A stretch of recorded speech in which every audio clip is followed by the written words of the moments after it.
الله الله يا الله الله الله الله يا الله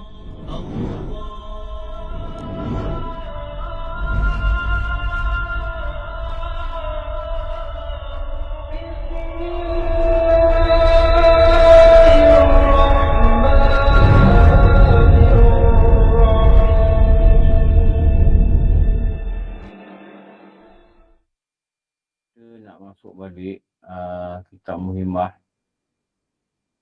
Ini tu balik kitab Muhimmah. Dan sambungan yang terakhir adalah pada muka surat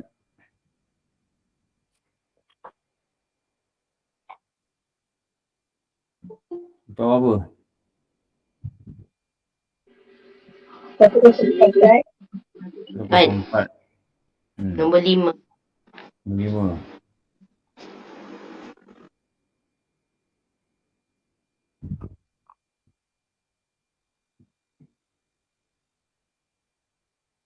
Atau 4, 5. Sunat memilih perempuan yang banyak anak. Ni dia cakap beberapa perkara ni.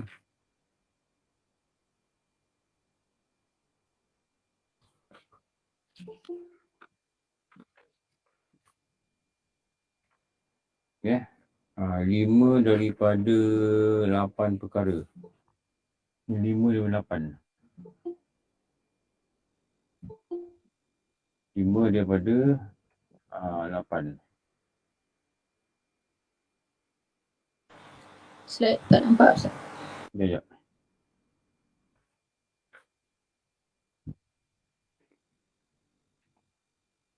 Sunat memilih 5 daripada 8 perkara ni. Okey.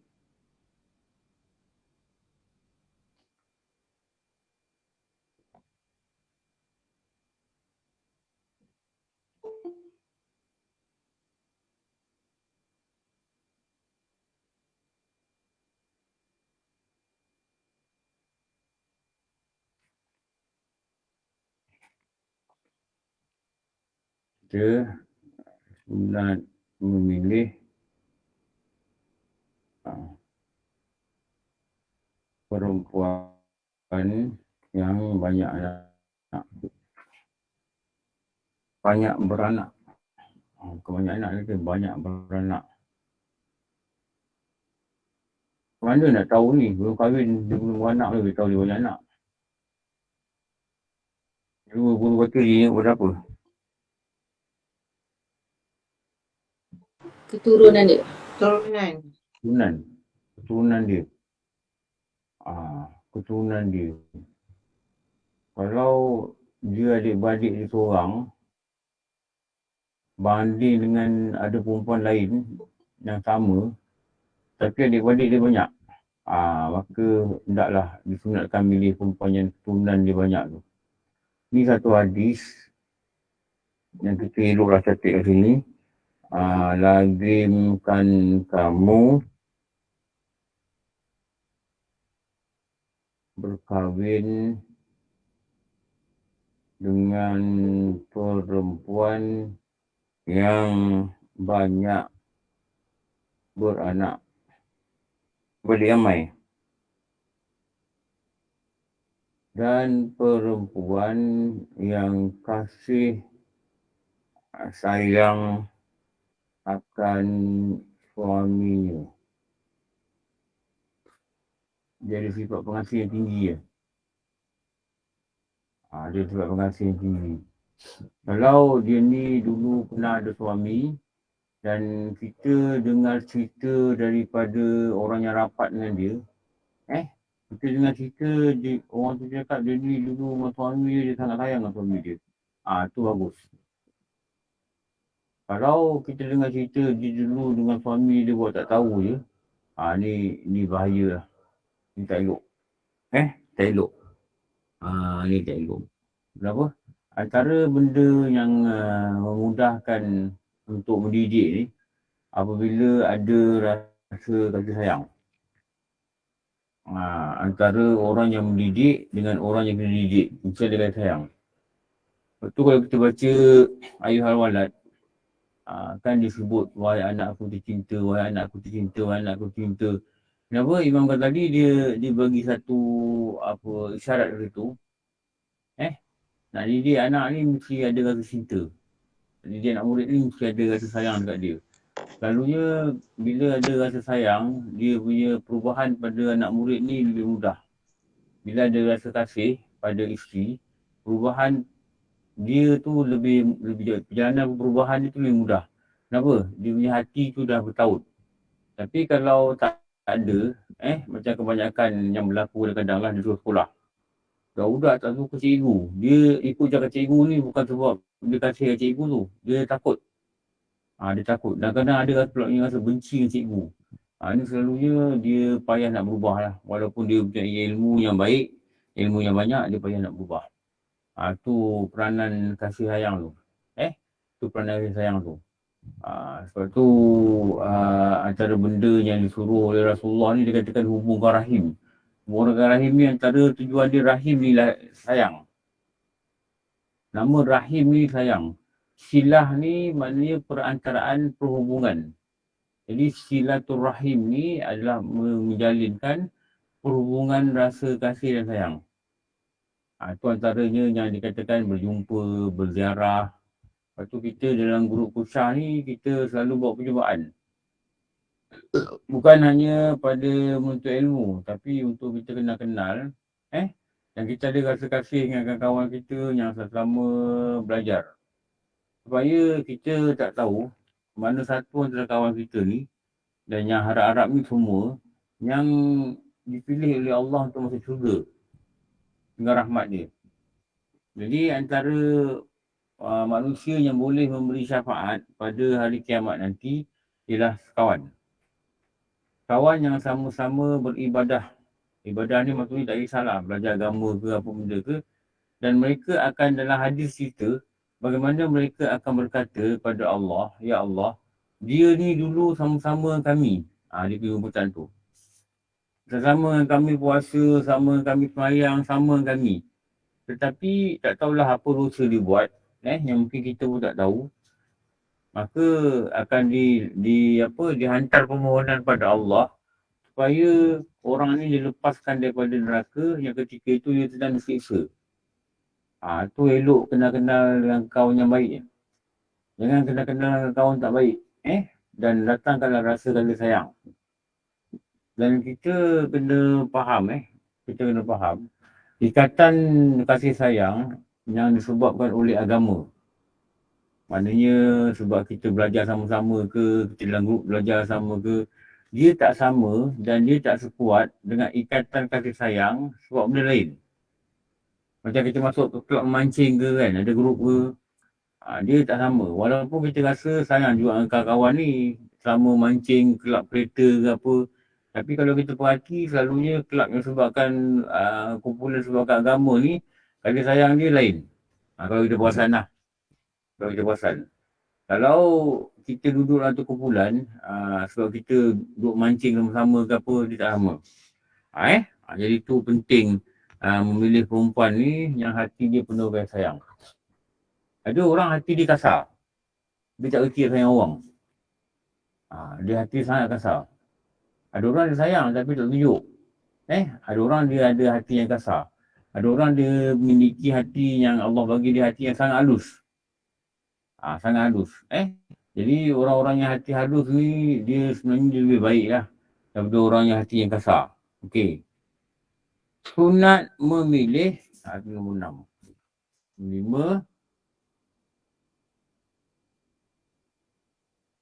Nombor 6 kat sini.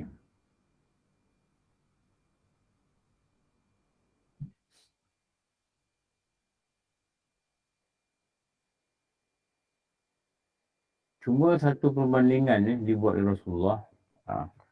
Sunat memilih anak dara perempuan yang bikir dara daripada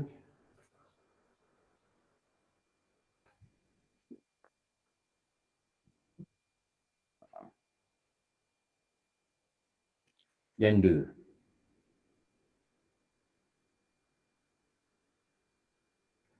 Kerana hadis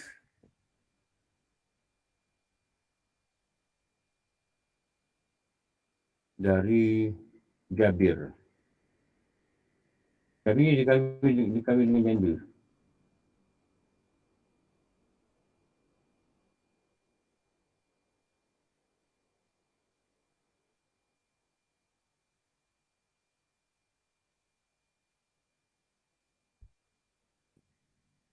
Ke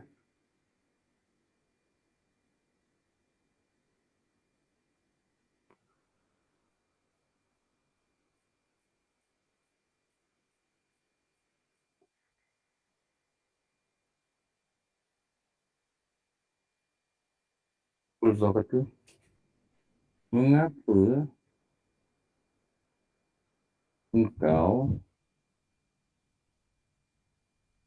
mengapa tiada engkau berkahwin dengan perempuan bikir. Bikir dia yang dikatakan dara. Supaya ia bermain-main dengan engkau dan engkau bermain-main dengan dia. Maksudnya dia tak ada anak lah. Dia bukan janda dan dia tak ada anak. Jadi mungkin dia ada banyak masa untuk dia dengan suami dia. Mungkin juga gitulah. Kita tak tahulah apa maksud bermain-main ni, maksudnya gurau-gurau lah. Gurau-gurau. Sebab ini yang dikatakan sekufu. Sekufu ni antaranya eloknya bujang ni kahwin dengan dara. Bukan tak sah, bukan salah. Tapi sunat tu dia memilih anak dara. Dia memilih anak dara. Okey. Sunat memilih akan perempuan yang mempunyai bangsa yang baik. 7.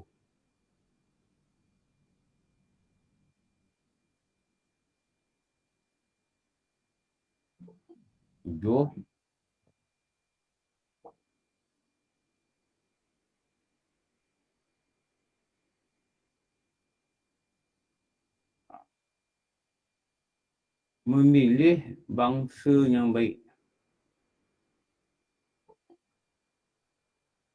Jangan emit lagi. Dah lewat.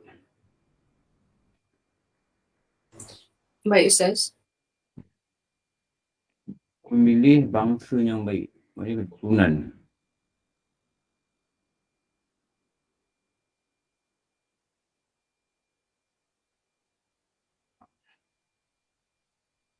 Apa ni? Perempuan yang daripada anak cucu yang mempunyai agama dan anak cucu orang soleh dan anak cucu orang alim. Disebut dia ulang-ulang. Maknanya orang soleh pun boleh, orang alim pun boleh.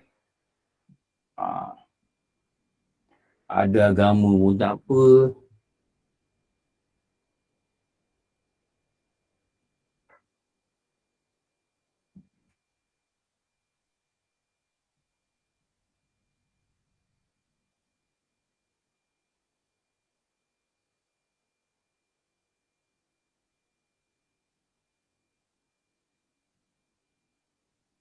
Ni.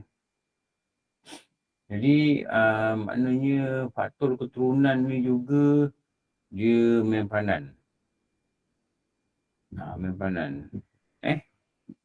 Kita maknanya kita tengok juga faktor keturunan dia. Dia ni asal dia siapa? Asal dia. Kalau diceritakan dia ni dulu keturunan Tok Kenali. Contohlah ni, saya contoh Tok Kenali. Dan ada perempuan yang seorang lagi yang kita boleh pilih Dia ni dulu datuk dia ni penyamun. Contoh lah ni. Anda bagi contoh. Datuk dia terkenal dengan orang jahat yang ditangkap kerana membunuh ke apa benda ke. Something ke apa ke. Maka di situ bila ada pilihan gitu, maka sunat memilih keturunan yang baik-baik. Keturunan yang baik-baik. Jadi kita nak kena kaji di keturunan juga ni. Nak pilih dara, dah bersaudara. Nak pilih dia ni ada beradik ramai, ada beradik ramai. Tapi keturunan ni tak bagus. Sedangkan seorang lagi perempuan, yang dara pun dara, anak beradik ramai pun beradik ramai, kasih sayang bersuami pun dia ni orang yang sangat penyayang. Sangat penyayang. Maka kita tengok pula keturunan dia ni pula tak ada pula keturunan yang kita dengar yang tak baik. Jadi keturunan yang bagus ni lah yang kita pilih. Keturunan bagus ni lah kita pilih. Tapi itu yang kalau dengar guru cakap, antara maksud sekufu ni adalah keturunan. Kalau kita ni bukan keturunan orang kaya dan perempuan yang kita pilih ni keturunan orang kaya dan dia juga kaya, dia juga kaya sebabkan harta keturunan yang dia ada, dan kita nak kata miskin kahwin dengan dia, ini tak sekufu. Ini nama tak sekufu. Bukan haram, tak haram. Tak sekufu. Sekufu ni maknanya tak satu level. Sebab sunat memilih yang sekufu. Atau dia ni mempunyai kedudukan pangkat yang tinggi. Atau dia mempunyai pelajaran yang tinggi. Kita ni SRP dah lulus. Contoh ni saya kat ni. SRP dah lulus. Kenapa bahaya memilih perempuan yang tak sekufu, terutama perempuan yang sangat rendah, tinggi dia punya kedudukan ni, nanti dia akan takut dia akan sebut. Bila bertengkar dia sebut, dalam kau ni SRP pun tak lulus, nak cakap banyak. Ni bahaya ni. Waktu tu baru suami kata secabar. Waktu tu barulah datang satu perasaan, dan datang satu perasaan dan datang satu penyesalan dan datang satu rasa hina yang sangat. Hina yang sangat. Kenapa hina yang sangat? Sebab dia kata kau ni, aku kahwin dengan kau dulu jenam tu. Aku sekian untuk kau dulu kahwin dengan kau. Waktu tu jadi macam-macam lah. Jadi kalaulah perempuan ni sekufu, atau kurang-kurangnya suami ni tinggi, eloknya suami tinggi sikit daripada perempuan ni. Jadi tak timbullah perkataan-perkataan bisa begini. Dia bergaduh, dia bercakap lah, kau ni keturunan orang miskin tau. Kau sedar tak dia kata, aku pungut kau daripada dulu. Ni rumah besar ni, rumah aku. Ni harta yang aku dapat ni, harta bapak aku ni. Bapak aku yang bagi kau perniagaan. Ni punca ni. Kenapa punca ni? Tak sekufu.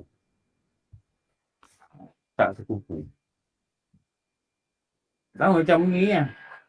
Dia nak orang soleh. Keturunan dia semua baik-baik. Yang kita ni pula haprak lah. Perempuan ni keturunan baik. Haprak. Kalau dia tak hina kita, takut ada keluarga dia yang hina kita.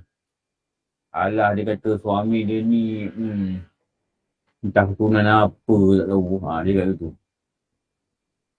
Jadi kalau kita nak ambil keturunan orang kaya-kaya, seeloknya kita ni mesti kaya. Baru kita boleh ambil keturunan orang kaya. Jadi untuk melahirkan apa? Melahirkan supaya tidak ada perbalahan yang menyebabkan satu penghinaan demi penghinaan. Ni yang banyak berlaku dan banyak terjadi. Akhirnya lelaki ni dia jadi rasa rendah diri. Rasa rendah diri. Dan menyebabkan dia tak boleh nak berkata apa-apa pada perempuan ni. Termasuklah nak menegur sikap ke, pakaian ke, apa ke. Tak boleh. Kenapa tak boleh? Sebab dikatakan dia rasa rendah diri sebab sekufu ni tak ada dalam perkahwinan. Sebab tu kalau yang di Penang ni, orang yang Penang, anak kita ni terlalu kaya, biarlah dia cari orang kaya.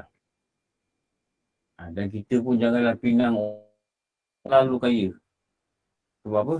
Kupu tak ada. Kupu tak ada. Ni dia kata ni. Pilih olehmu akan perempuan iaitu tempat bagi mani kamu itu, maka kerana bahawa sungguhnya gemar itu terlebih mengekalkan.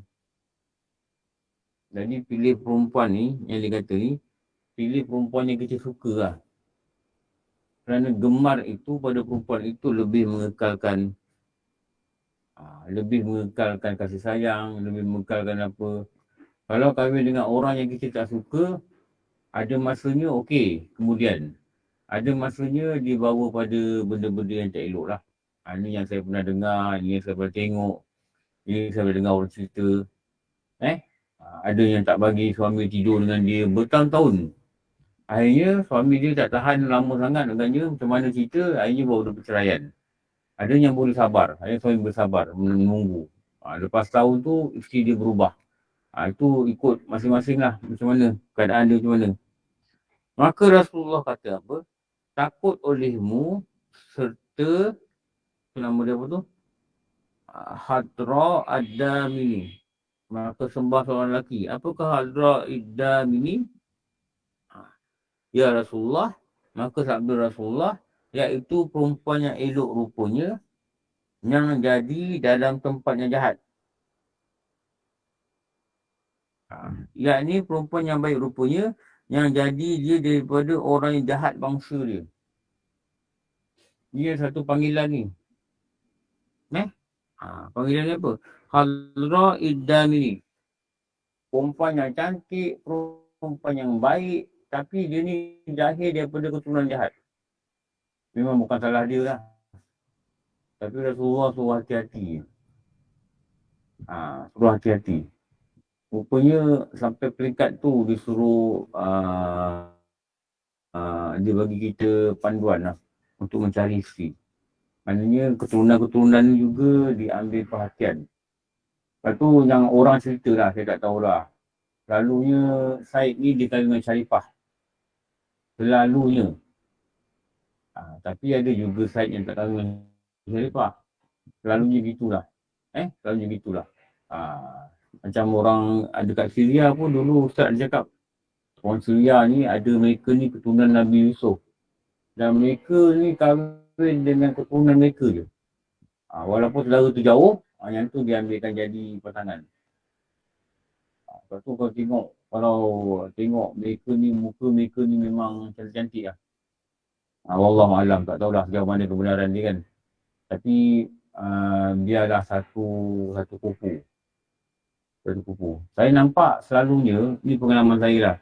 Nampak selalunya, orang Kelantan dia kahwin dengan orang Kelantan. Selalunya. Betul tak? Bukan semua. Bukan semua lah. Tapi zaman saya dulu, selalunya nampak orang Kelantan ni, dia kahwin dengan orang Kelantan. Mungkin cara bercakap ni sama, cara hidup ni sama. Tapi kalau dah satu segi, mungkin lebih baik lah. Lebih baik, lebih baik. Mungkin keluarga pun boleh menerima dalam keadaan yang sama, macam mana, tak tahulah. Okey, nombor 8. Ini tadi nombor apa?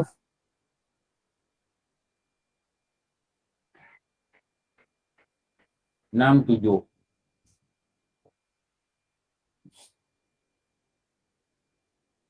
Dah kali ke belum ni?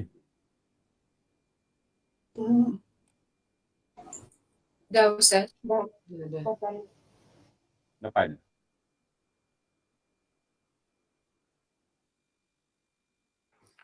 Sunat memilih perempuan yang bukan kerabat yang hampir. Memilih perempuan yang bukan kerabat yang hampir. Maknanya kita kata saudara dekat.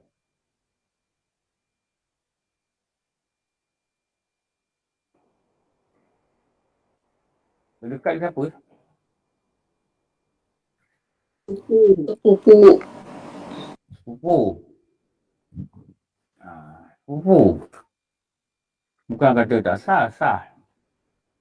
Saudara dekat. Kerana mengurangkan akan syahwat.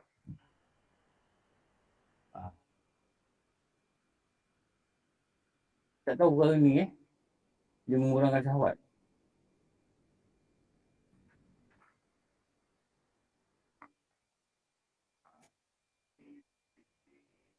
Rasulullah kata, jangan kamu kahwin, tak ada tu cuba cari tu. Yang ni tiada ingin akan dia. Rasa tu, rasa.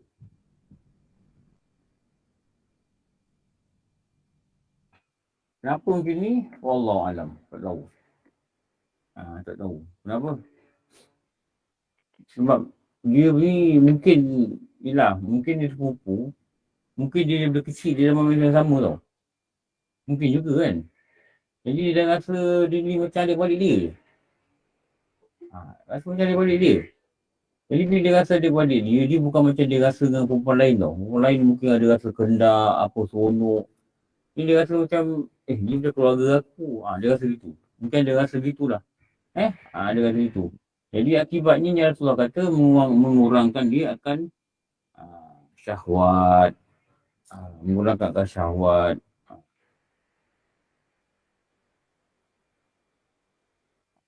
Maka bahawa sungguhnya anaknya itu dijadikan daif tubuhnya.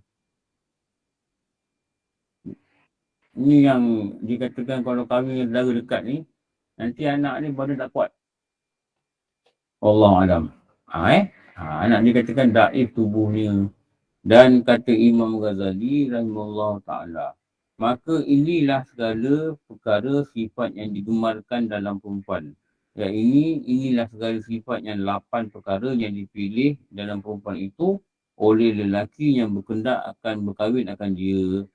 Memang dia kata kau pilih 8 perkara ni. Kita baca daripada awal nanti. Ni. Kalau kita buat ringkasan, kita boleh buat ringkasan macam ni lah. Sunat dalam berkahwin memilih perempuan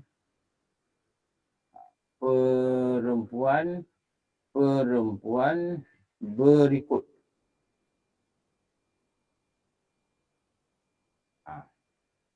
Sunat pilih perempuan-perempuan yang berikut.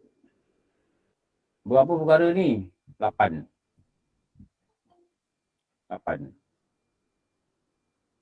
Okey. Satu apa? Tu tengok boleh notah. Cepat.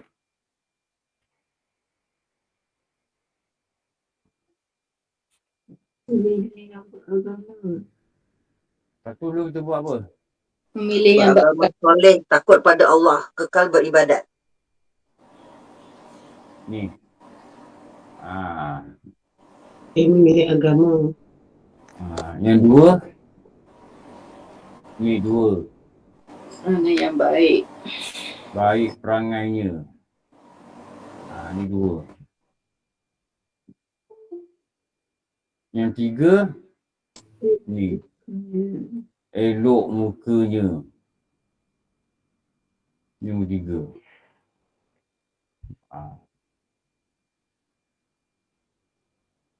Lepas tu nombor 4. Apa nombor 4? Rendah isi kahwinnya. Nombor 4. Rendah isi kahwinnya. Tengok nombor 4. Ringan isi kahwinnya. Nombor 4. Nombor 5 yang kita dah buat tu. Nombor 5.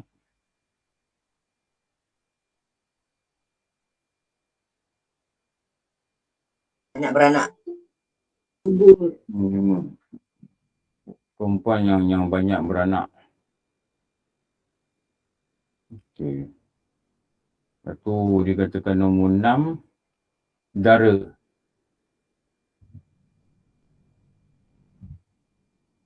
Daripada janda. Ini 6.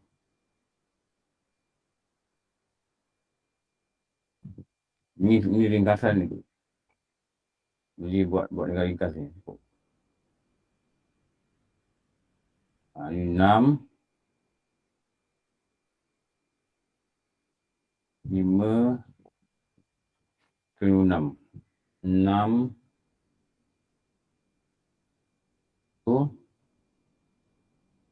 7 Keturunan yang baik. turunan yang baik 7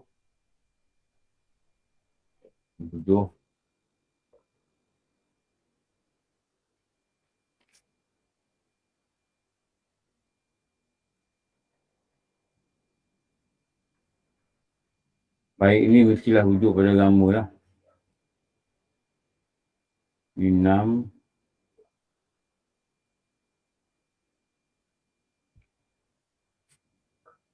7 dan akhir sekali bukan kerabat yang dekat.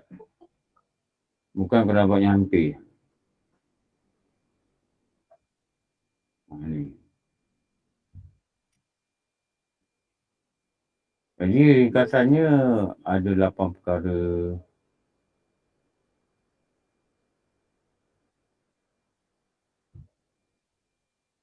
Ni.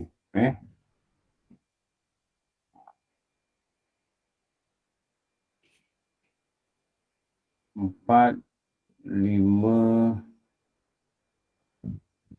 8. Jadi kau kena kitab lagi ni lah. 6, 7, 8. Jadi inilah panduan dalam kitab Muhimmah ni. Dia bagi panduan bila hendak memilih isteri.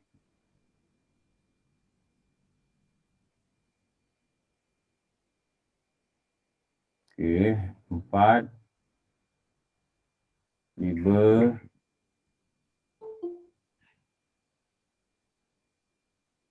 6, 7, 8. Okey, ada soalan tak tanya?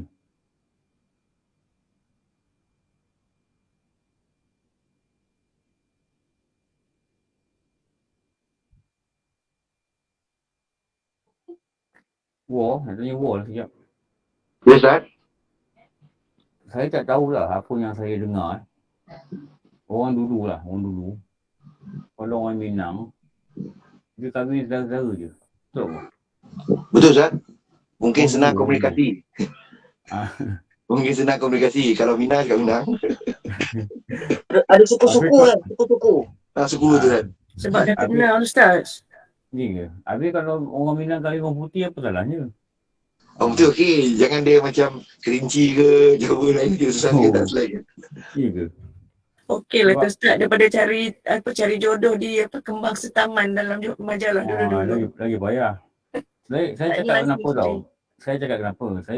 Saya beritahu lah bapak saya ni orang Minang. Haji Mak Saman ni memang orang Minang. Jadi dia masih lagi cuba nak mengekalkan tradisi tu. Tentu abang saya dulu ni nak dikahwinkan dengan pupu lah. Tapi abang saya tak nak. Mereka tak nak. Jadi abang saya kahwin dengan orang Johor lah. Memang saya tengok keluarga-keluarga dulu lah. Generasi yang depan saya tau. Dia memang dia tengok ni kan kahwin dengan ni. Ni kan dia macam nak acu-acu lagi tau. Nak acu-acu kan. Maknanya nak jodoh-jodohkan lah.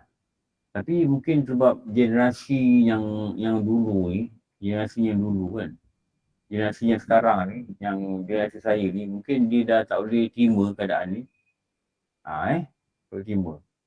Lepas tu dulu orang Minang ni, saya tak tahulah, saya tengok lah ni, betul tak betul tak tahu. Dua boleh jawab kot. Orang Minang ni, kalau dalam soal jodoh ni, yang decide ni nenek. Bukan bapak. Betul ke? Ya, Ustaz. Orang tua-tua, Ustaz. Lebih pada betul lah. Orang tua. Ya, betul. Ya, Ustaz.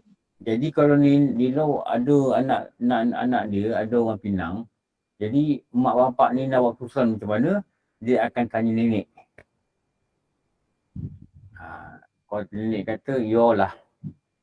Boleh lah tu, yolah. Jalan. Ustaz, kalau nak ikut ciri yang ketujuh tu, memilih keturunan yang baik, ada juga, minta maaf lah saya sebut, keturunan contohnya nak cari Syarifah sama Said. Sampai dia yang tak berkahwin, sampai Memang. banyak lah. Jadi ni Ramai yang tak kahwin. Benda ni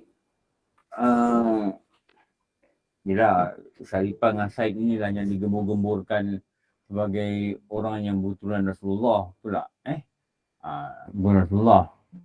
Tapi mungkin dah ujung-ujung ni mungkin dah banyak pencampuran sebenarnya. Tak pure lagi keturunan tu. Tapi jangan, benda ni ada lagi keturunan yang baik yang bukan Said dengan Syarifah, betul tak? Kita tengok ulama-ulama tak semua nama Said. Tok Kenali apa semua, ada yang memang keturunan Rasulullah. Ada yang daripada orang awam. Orang awam ni dipanggil orang ajnabi. Orang ajnabi ni maknanya orang yang asing. Kalau dekat Mekah, keturunan Rasulullah ni dia memakai gelar Asy-Syarif. Nama dia tu, kat dia ni name tag pegawai kerajaan, dia ada nama Asy-Syarif. Selalu Asy-Syarif ni dikatakan keturunan Rasulullah. Saya dengar lah, Mutawif cakap lah. Allahu'alam, tak tahu macam mana lah. Tapi kalau lepas tu kalau anak kita ada kawan kan, dia tanya pendapat kita, budak sekarang dia lain bukan macam dulu. Dulu mak bapak aturkan lah. Tapi budak sekarang dia lain. Kita cuba tanya nenek dia siapa, begitu-begitulah. Pendapat mungkin biar close pada 8 faktor ni lah. Adik-beradik dia berapa orang, mak dia, anak dia berapa orang, dia ni dara ke janda, dia ni kalau kahwin adik-beradik dia hantaran berapa, mahar. Kalau dia kata dulu kakak dia kahwin RM50,000, memang jual bel fire lah kalau nak kahwin. Betul Ustaz. Dulu Razak Ustaz dulu jual Razak Ustaz. Jual Razak murah. Kalau dia kata mak dia dulu kahwinkan anak dia yang perempuan semua antara paling kurang RM50,000. Siap lah. Apa yang siap? Memang kita akan kena RM50,000 lah. Padahal mungkin menantu dia yang lain ni orang kaya-kaya. Sedangkan kita ni hanya orang biasa kan. Hanya orang biasa. Lepas tu kat situ, kalau dia ni pun keturunan yang sangat kaya, kita ni orang yang mungkin orang kata layak dapat zakat lah. Maknanya kita dah berada dengan pipit yang enggang. Lepas tu orang dulu dia buat satu perumahan pipit yang enggang. Kenapa? Kita takkan nampak pipit dengan enggang ni dia jalan sama-sama. Dia terbang sama lah. Kita takkan nampak. Pergilah mana-mana pun. Kalau enggang ni, dia terbang dengan enggang. Atau selalunya enggang ni dia terbang seorang-seorang. Dia kalau nak tengok enggang pergi, dekat Tioman, bukan Tioman, Pangko. Pangko tak? Bukan Pangko, ada lagi satu pulau private. Nama dia pulau apa tu? Pulau ni kau nak masuk kena bagi IC. Jadi private boat ambil dekat Pangko, naik kat mana? Lupa lah. Pangko, kalau nak pergi Pangko naik kat mana? Lumut. Lumut. Saya dah pergi 2 kali dah pulau tu. Dia ni, pulau ni dia jauh daripada Pangko. Dan pulau ni kalau nak masuk, ada private boat yang datang ambil kita. Dan pulau ni selalunya VIP sampai jadi semua kat sana. Kat situ, pulau ni memang cantik. Memang terjaga lah, lebih pantai terjaga. Pantai terjaga. Jadi, saya masuk dulu sebab bekerja lah. Sebab dia orang pakai Selcom punya cawang. Jadi kita datang ni bekerja lah. Situ, dan enggang ni dia hanya memilih tempat-tempat yang orang kata bersih lah. Untuk dia landing kat pokok-pokok, dia akan tengok bawah-bawah ni bersih. Lepas tu enggang ni dia payah dapat. Tapi kat sana ada enggang. Enggang besar tau. Enggang besar. Kali tu dia terbang, bulu dia jatuh. Bulu jatuh. Saya ambil bulu tu, saya pegang. Tapi kena ingat, bulu enggang ni najis. Bila berpisah dari badan dia. Tu kena tahulah. Tu dikatakan pipit dengan enggang tak mungkin terbang sama tu. Jadi, kalau anda guru-guru cakap, kalau kita nak ambil anak orang soleh ni, kita mesti mesti jadi lelaki keadaan yang baik lah, yang elok lah. Kalau kita ni jahat pun takkan anak dia nak, betul tak? Mungkin bapak dia ni soleh tapi anak dia ni orang biasa. Jadi dia ambil kita sebagai suami ni adalah dasar kita ni macam orang biasa. Itu lain. Tapi kalau perempuan ni dia tinggi sangat, kedudukan dia di pejabat, di mana-mana. Jadi nanti akan timbul soalan dia bawa balik rasa ni kat rumah. Takut nanti dia ada timbul perkataan penghinaan pada suami dia. Itu yang dulu ulama kata ni sekufu. Dia tulis satu perkataan sekufu dalam mencari pasangan. Sekufu dalam mencari pasangan. Lepas tu kalau orang kampung dengan orang kampung, dia itulah elok. Orang bandar dengan orang bandar. Nanti orang bandar perempuan, lelakinya orang kampung. Orang bandar perempuan, lelakinya orang kampung. Nanti orang bandar, orang kampung, nanti bila bawa balik orang perempuan ni pergi ke kampung, dia akan kekok. Faham tak? Dia akan kekok. Dia tengok lantai bilik air kampung digeli. Dia nak pergi mandi dekat perigi dia takut. Dia nak ambil air kat perigi pun tak pandai. Macam nak ambil kat perigi ni? Nak kena tolak sana, tolak sini, tarik. Dia tak reti. Jadi kadang-kadang dia jadi bahan ketawa pada orang-orang kampung tu lah. Nak makan pucuk ubi tak pandai. Dia makan apa pun? Ya, Ustaz. Dia pandai makan makanan bandar lah. Makanan bandar apa? Apa KFC ke macam tu, Ustaz? Oh, KFC. Orang kampung ubi rebus. Kampung tu. Ubi rebus. Dia makan KFC. Dia cakap suami dia, bang tak ada KFC je. Adik ipar dia ketawa tu guling-guling. Mana ada KFC kat sini? Kau kat dekat Kuala Lumpur ada KFC. Dia nak order online, Grab pun tak nak hantar. Grab tak jumpa kampung dia kat mana. Jadi, dia akan rasa tak selesa untuk duduk bergaul dengan ni susah ni. Ada orang dia tidak. Ada orang walaupun dia duduk bandar, tapi dia dah biasa, dia buat kerja NGO ke, dia dah biasa. Even kadang-kadang dia bertiru slang-slang cakap orang-orang kampung. Walaupun dia duduk bandar, dia boleh cakap Minang. Sampai orang Minang pun boleh jadikan dia ni geng. Tu yang bagus tu. Dia orang rumah dia orang Kelantan, dia pergi Kelantan, dia cakap Kelantan. Sampai ipar-ipar dia kata ni abang ni orang mana? Ni orang Kelantan ke? Bukan abang orang KL. Dia kata itu. Tapi abang cakap Kelantan, biasa Kelantan popular kan? Dia kata itu.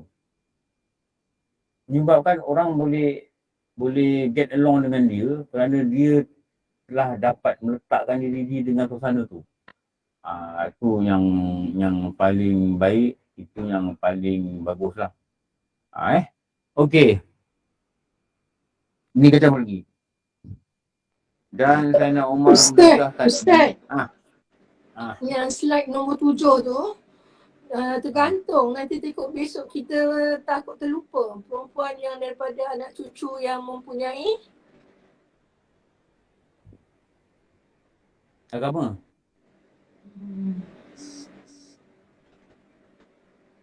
Agama. Agama. Terima kasih Ustaz. Perkara yang ketujuh ni. Jadi ini adalah ringkasan.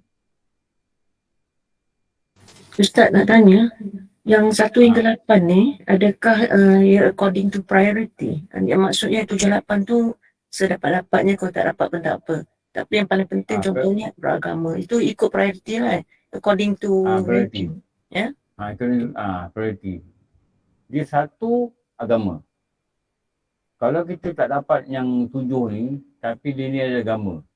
Tapi keturunan dia tak baik. Tapi dia ada agama. Okey, pas. Kalau dapat ke 8-8 ni dahsyat lah. Tapi bukan mudah lah. Bukan mudah nak dapat 8-8 ni. Dan kita juga kenalah menjadi orang yang memiliki sisi ini. Baru pasangan tu datang pada dia memiliki benda ni. Selalunya kalau dikatakan perempuan yang beragama ni, dia takkan nak pilih lelaki yang biasa-biasa, betul tak? Jarang. Perempuan kalau beragama, dia nak pilih mesti lelaki yang beragama. Sebab tu dulu orang jodohkan, dia mengikut usrah. Dalam usrah tu, selalunya ketua usrah ni akan jodohkan. Ni. Yang diberi masa lah untuk berkenal. Berkenal dengan dia siasat, orang ni siasat atas belakang dia, orang siasat atas belakang dia. Orang tengok macam mana, bincang dengan mak dia, baru benda ni jalan, on. Gitulah. Mereka tak adalah jumpa-jumpa, pergi dating, tak adalah. Jadi proses dia begitulah. Jadi selalunya kalaulah dia ni orang yang ada agama, selalunya perangai dia baik. Agama ni, orang ada agama yang perangai dia baik. Dan satu bonus bagi dia, kalau dia ada muka yang elok. Ada orang ada agama tapi mungkin muka tak cantik.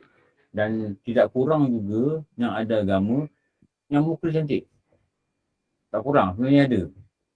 Ramai juga sebenarnya ni, ramai. Jadi dia memilih, barulah dia pilih tengok adik-beradik dia berapa. Barulah dia pilih anak dia berapa. Dan kadang-kadang terjadi juga adik-beradik ramai. Dia ni adik-beradik ramai. Tapi bila kahwin dengan dia, tak ada anak. Pernah tengok tak? Betul ada. Walaupun selalunya kalau adik-beradik ramai, selalu dia anak dia bukan ramai. Selalunya lah, kalau begitulah. Saya macam kalau nak, ni contoh lah bukan kata mesti. Tapi panduan tu lah. Macam isteri saya adik-beradik 8. Saya adik-beradik saya 13. Yang hidup 8. Yang 5 ni ada meninggal 6 bulan, ada meninggal sebulan, ada yang meninggal 3 hari. Tapi yang meninggal ni semua lelaki lah. Semua lelaki. Mak saya lahirkan 13 orang. Jadi yang hidup ni 8 ni lah. Sekarang kakak saya umur dia 72. Kakak saya yang tua, umur dia 72 tahun. Adik saya yang bongsu, umur dia 52. Dia lahir tahun 72. 51 kot. Tak ada dalam gambar yang tunjuk tu. Yang kiri sekali tu, tu adik saya yang bongsu. Itu pesarah komputer. Ngajar Microsoft. Jadi, memang selalunya gitu. Kalau bini kita adik-beradik ramai, selalunya peluang untuk kita dapat anak ramai zaman sekarang lah. Kalau orang dulu kata anak berapa? 6. Biasa je. Tapi kalau sekarang orang kata anak 6, adik-adik ramai lah. Dulu 6 ni biasa. Dulu orang anak 8, 9, 10. Tu dulu. Gitu. Tapi memang jarang. Tapi ada juga orang yang adik-beradik dia 2. Isteri dia adik-beradik seorang. Ada anak ramai tapi jarang. Kadang-kadang dia ni adik-beradik tunggal. Kadang suami dia pun adik-beradik tunggal. Kadang mereka ni ada dapat anak juga, kadang mereka tak dapat anak. Seorang, 2. Tetapi dia punya bawah tu tak dapat anak. Dia pun jadi juga. Jadi yang kurniakan anak ni Allah. Tapi panduan-panduan yang Rasulullah beri ni, kita follow je. Siapa sini anak dia lebih 7, lebih dari 6, cuba angkat tangan. Kaedah berapa? Kaedah Batu Gajah. 3 orang Ustaz. Oh 3. Yang lebih 6 siapa? Kak Zainul berapa? Kak Zainul Masyah. Berapa anak? Datuk Zarul berapa? 4, 5 Zarul 4 kot. 5 Kak Ani 16 Ustaz. Kak Ani 16 anak. Dia betul kan ni? Alhamdulillah. Mak. Mak. Ha. Mak Kak Ani 16 anak. Adik-beradik saya, Kak Ani 16. Semua hidup. Semua hidup, baru meninggal 2 orang. Memang tu lain lah. Tu dah tua kan? Tu dah tua memang. Ada 11 sekarang. Tinggal 11. Hidup. Adik-beradik Kak Ani 16. Adik-beradik Abalan? 8. Anak Kak Ani berapa? 5. 5. Tengok. Tu betul saya cakap. Datuk Zarul, adik-beradik berapa Datuk Zarul? Adik-beradik berapa? 8 orang Ustaz. 8. Oh, ramai. Adik-beradik isteri?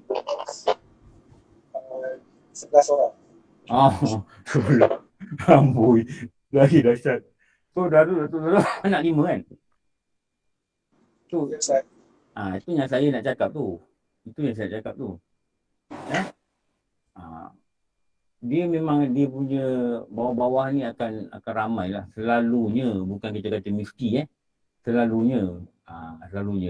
Siapa lagi anak lebih 6? Ustaz, tadi Kak Zainal tak dengar kot. Abang Zain, berapa anak Abang Zain? Anak saya 5 orang, 1 lelaki, 4 perempuan. Adik-beradik abang berapa? Adik-beradik saya 12 orang, 6 lelaki, 6 perempuan. Tengok tu. Amboi, satu dozen.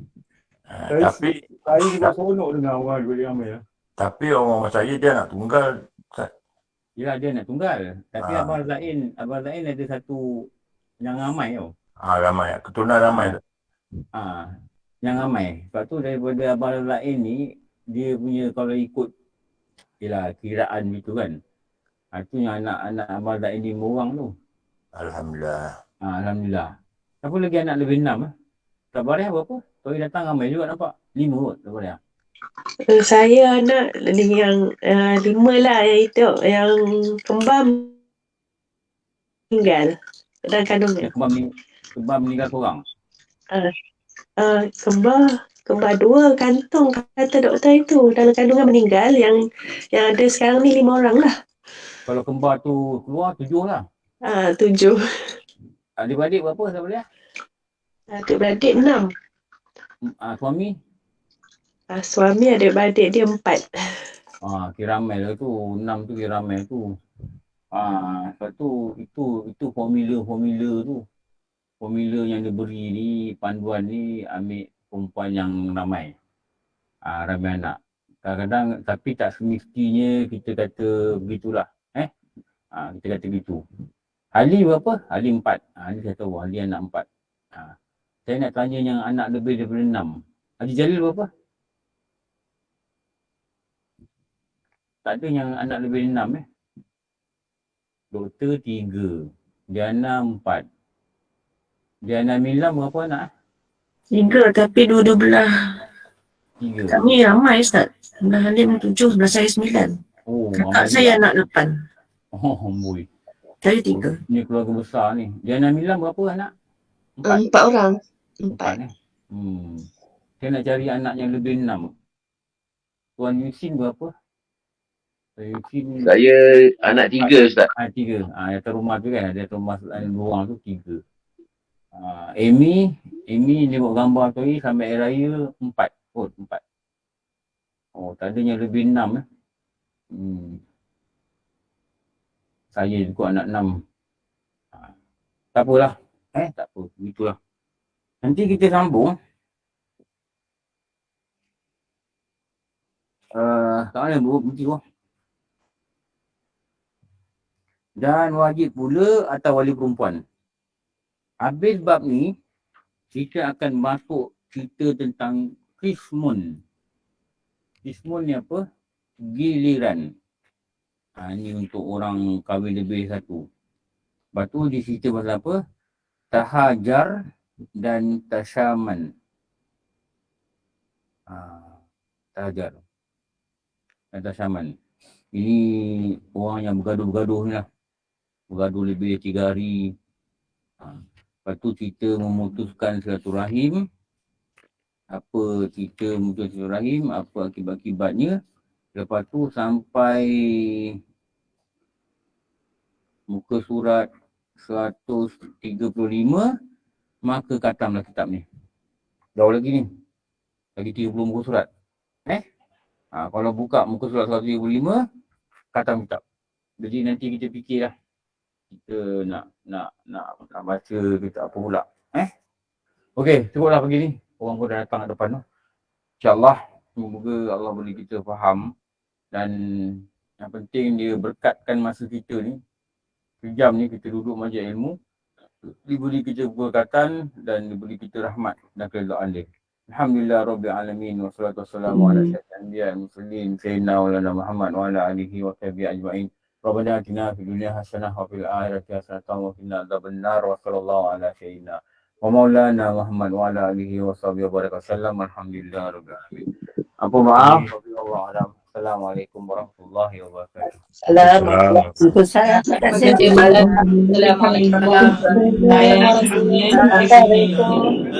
Terima kasih Ustaz. Alhamdulillah, terima kasih Ustaz. Terima kasih Ustaz.